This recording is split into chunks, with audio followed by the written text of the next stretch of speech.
നമ്മൾ മിഖായൽ സ്റ്റെഹറയുടെ ടാക്ടിക്കൽ സൈഡിനെ കുറിച്ചും ആ ഒരു സിസ്റ്റത്തിനകത്ത് അഡ്രിയാൻ ലൂണ എങ്ങനെ കളിക്കുന്നതിനെ കുറിച്ചും നോഹാസ് ദോയി എങ്ങനെ കളിക്കുന്നതിനെ കുറിച്ചൊക്കെ വീഡിയോ ചെയ്തിട്ടുണ്ടായിരുന്നു. ഇനി ഈ രണ്ട് താരങ്ങളും കൂടി മിഖായൽ സ്റ്റെഹറയുടെ ടീമിൽ എങ്ങനെ കളിക്കും എന്ന് ചോദിച്ചാൽ സിംപ്ലി അതിന് കുറച്ച് സാധ്യതകളുണ്ട്. രണ്ട് വിങ്ങുകളിലും left wing Noah's ദോയുടെ safe zone ആണ്, അവിടുത്തെ രാജാവ് നോയാണ്. റൈറ്റ് വിങ്ങിലേക്ക് വരുമ്പോൾ വേണമെങ്കിൽ നമുക്ക് ലൂണയെ അവിടുത്തെ രാജാവായിട്ട് പ്രഖ്യാപിക്കാം. പക്ഷേ നമ്മൾ നേരത്തെ പറഞ്ഞ പോലെ ലൂണ ഒരു സാമ്രാജ്യത്തിന്റെയും അതിർത്തിക്കുള്ളിൽ ഒതുങ്ങി നിൽക്കുന്ന ചക്രവർത്തിയല്ല. ഗ്രൗണ്ടിലെ ഓരോ മുക്കും മൂലയും ലൂണയുടെ സാമ്രാജ്യത്തിന്റെ ഭാഗമാണ്. അപ്പം ലൂണയെ റൈറ്റ് വിങ്ങിൽ കൊണ്ടുപോയി തളച്ചിട്ട് കഴിഞ്ഞാൽ റൈറ്റ് വിങ് എന്തായാലും ലൂണ അടക്കി വരിക്കും എന്ന കാര്യത്തിൽ യാതൊരു സംശയമില്ല. ലെഫ്റ്റിൽ നോയെ ഏൽപ്പിച്ച നോവ അവിടെ അടക്കി വരിക്കും, ഭരിച്ചുകൊണ്ടിരിക്കുന്നതാണ്.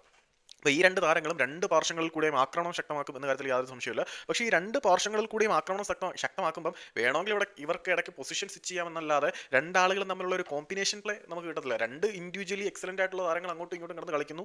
എന്നാൽ അപ്പുറത്തേക്ക് നമുക്ക് അവിടെ ഒരു കോമ്പിനേഷൻ കിട്ടണമെങ്കിൽ അഡ്രിയാൻ ലൂണയെ സെൻട്രൽ അറ്റാക്കിംഗ് മിഡ്ഫീൽഡറായിട്ട് കൊണ്ടുവന്ന് കഴിഞ്ഞാൽ ഇവിടെ രണ്ട് താരങ്ങളും സെറ്റായി പോകും. ലെഫ്റ്റ് വിങ്ങിൽ കൂടി നോഹ മുന്നേറുന്നു, ആ ഒരു സൈഡിൽ കൂടി അതിനോട് ചേർന്ന് മധ്യഭാഗത്തുകൂടെ അഡ്രിയാൻ ലൂണയും പോകുമ്പം രണ്ട് താരങ്ങൾക്കും പരസ്പരം കാര്യങ്ങൾ കൈകാര്യം ചെയ്ത് മുന്നിലോട്ട് പോകാൻ പറ്റും. അതിനായിരിക്കും കുറച്ചുകൂടി പോസിബിലിറ്റിയും. ലൂണ എന്തായാലും ആ ഒരു വിങ്ങിൽ മാത്രമായിട്ട് തളച്ചിടത്തില്ല. ലൂണയ്ക്ക് ഒരു ഫാൾസ് നയൻ പോലെ ഒരു പൊസിഷൻ ആയിരിക്കും കൊടുക്കുന്നത്. അപ്പം രണ്ടാളുകളും തമ്മിലുള്ള കോമ്പിനേഷൻ നമുക്ക് കാണണമെങ്കിൽ ഈ ഒരു ഫോർമേഷനിൽ ഇറക്കണം.